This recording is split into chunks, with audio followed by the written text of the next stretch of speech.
一般来说，这个可能自己判断很难判断啊，因为咳嗽轻重有些我们医生要叫做有些是刺激性咳嗽。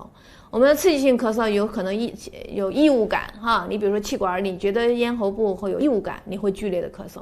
还有一种刺激性咳嗽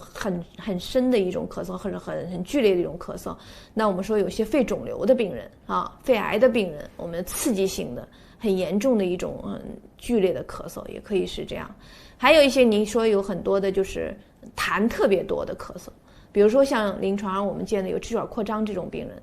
他痰特别多，他就呼噜呼噜呼噜呼噜不停的这种往外排痰啊，这种咳嗽也可以是很厉害的啊。或者是还有一些伴有哮鸣音的，你比如说你哮喘，你哮喘的咳嗽，你就明显能听到有呼气像的这种哮鸣音。除了咳嗽以外，它还会有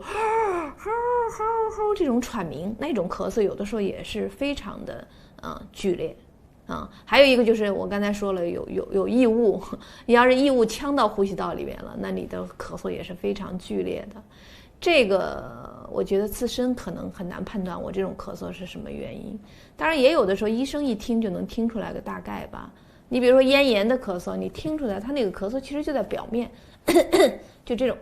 清理呼吸道的这种咳嗽，你就能听出来他那咳嗽可能就在咽喉部的部位。